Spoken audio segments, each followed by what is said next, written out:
it's not just the environment and the connotation that environment puts onto us, and the need to find our place within the environment. It's also not just the building, the office, it's also the relationships and the closeness. Yeah. Well, it takes me actually into the kind of recruitment process, because I found when you look to place someone, that placement process is maybe a few weeks long, and for both parties to present themselves and show themselves to each other in a way that allows them to make judgments.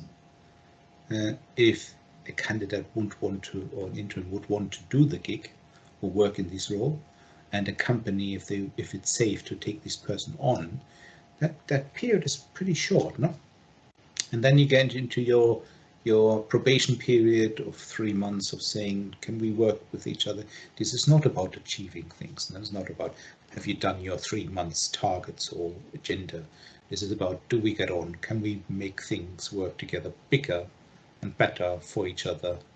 And I do not know what it relates to. I do not know what the dynamic is. It's not the disc profile, and it's not their job history and the company mission statement. All this is just noise, or it's just ways to hide behind. It's about people. People work with people who are like them, sufficiently like them to be safe, sufficiently different to be interesting. There's something, I don't know, but how do you bring it out in a recruitment process, which is quite short term? Quite intriguing, because if you can't unpeel the surface stuff, candidates hiding behind CVs, companies hiding behind job descriptions and job role descriptions and corporate identities, I don't know. And I experience, if you do get it right as a engager, as a facilitator, it clicks, and it just goes click, and people go, oh, that was really great experience. It just feels effortless.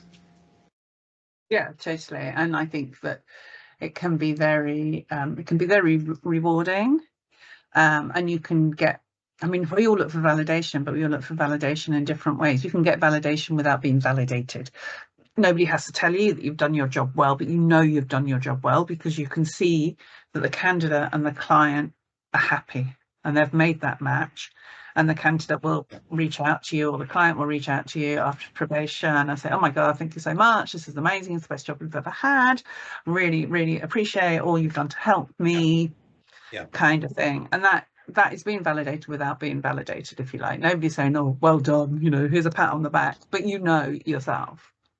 That, so that to me is what the role of being in recruitment, talent acquisition is about. It's about ensuring that people are happy, you know, that you have sold the dream, but you have sold the right dream, and you have understood what the candidate's dream is as well, because the client can tell you their dream. I need, you know, somebody to do A to Z, and I want all A to Z. I'm being conscious bias, they're not allowed to, but that's a conversation for another time. But they want all A to Z, and the candidate can say, oh well, look, I can only do A to K. And you can say, well, okay, that's fine. We'll sort that. We'll sort that out, because I know that the K to Z, they'll fill you in. They'll help with the training on that, but because you're the right person. And they go and they join, and they're there 5, 6, 7, 8 years, and you know then you've done a good job. That to me is all about how you've listened to two people.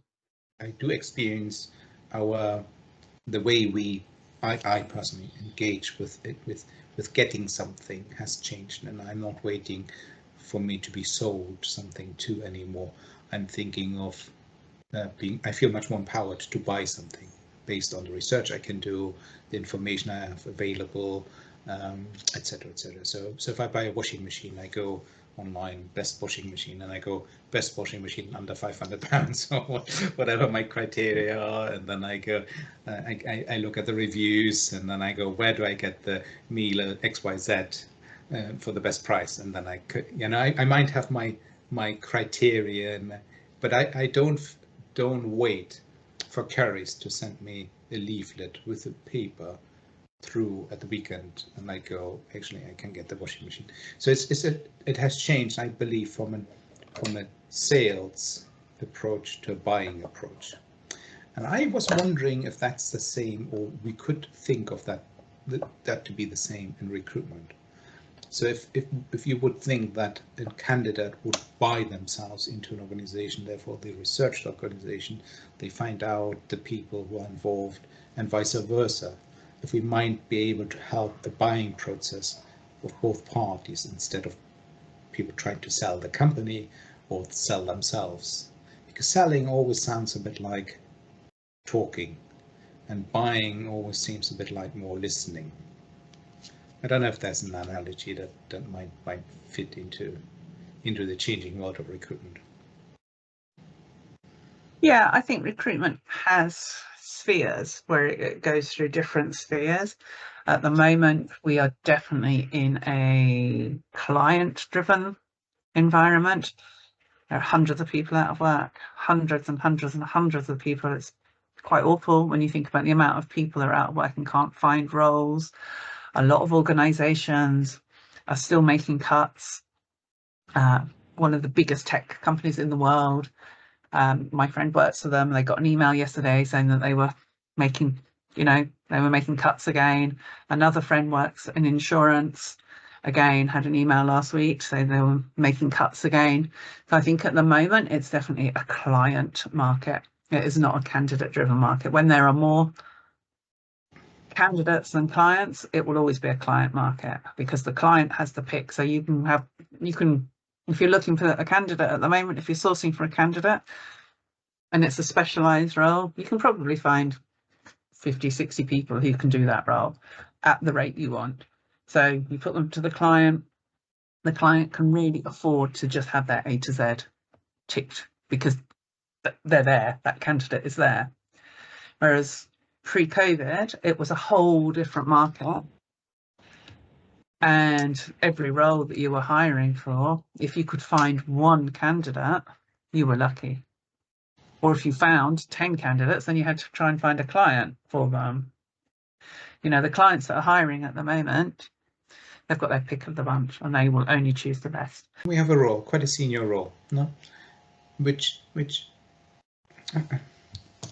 really out in the sticks, and you go, and it's a local on-site role, and you go, actually no one travels more than an hour to work. Is a role, an FM role, to be on-site. So you go, actually you only have a geographical area that's that size, and you only have a skill set, competency level that's maybe also quite small. Out of the variables you have available to you, there are only 40 people to choose from, and 30 of them are employed also. I don't know, the choice can be also quite limited by the variables of your recruitment need. So in that circumstance then, so you've only got a talent pool of 40 people who actually are willing to do the role. How do you apply your emotional intelligence? Well, I think in my head, when I think about my main filters or my main variables, I think how people fit emotionally to each other always trumps everything else. It doesn't matter if they are not a fit, and every time we try to pitch someone who's not quite a fit, from their cultural fit, the emotional, their values, etc., their personal values, then I think every time we try to make that fit, it didn't work. It just does not work. I think people make compromises. I'd rather not make a placement than I would dismiss the people who are not, I think, are not a cultural fit. I wouldn't even go there, because I think it's so damaging for both parties. It doesn't lead to a useful relationship. I have a pre-meeting when people have an interview, interim or permanent or contract, have an interview. I try to do a pre-meeting, and I've placed someone for the Department of Work and Pension a couple of years ago, and I had a pre-meeting with that person, the gentleman, in a cafe, and I've not seen them before, but I just say, no, go home, this won't work. I'd rather call the client who were then in the meeting room expecting them to turn up saying, listen, this is not working.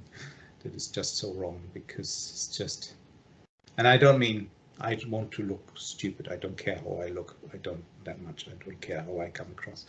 I just thought that would not work. It's just wrong. I do understand. In the dynamic of recruitment, engagement, I do understand. Now, someone is disgruntled with the current environment they're in, so they go to a marketplace, they create some traction somewhere else, but then the organization who they're currently employed with recognize their potential loss. So they go and make a counteroffer. It's just part of the recruitment process. I mean, that person maybe stretches out so far, and the counteroffer comes in so late. Maybe that's just part of the dynamic. But us as acquisition people, or us as engagers, I fully understand and empathize with that. I empathize with a person who leaves a company, maybe purely on the grounds of financial, of recognition, which they might base on finance, on payment. And they don't feel recognized, they don't get paid. And if they get paid more, they feel more recognized. So I understand where they come from. And if that's the driver, they quite like the people, they know where they're coming from. I also empathize with the buyer's remorse. You go, ooh, do I really make this jump into another organization, go to probation period, when I could actually be really safe where I am? And the only thing that stops me from being there is maybe £10,000 or 50 or whatever. I also understand a client organization who goes, actually, now they agreed to take the role, they signed a contract, it's safe.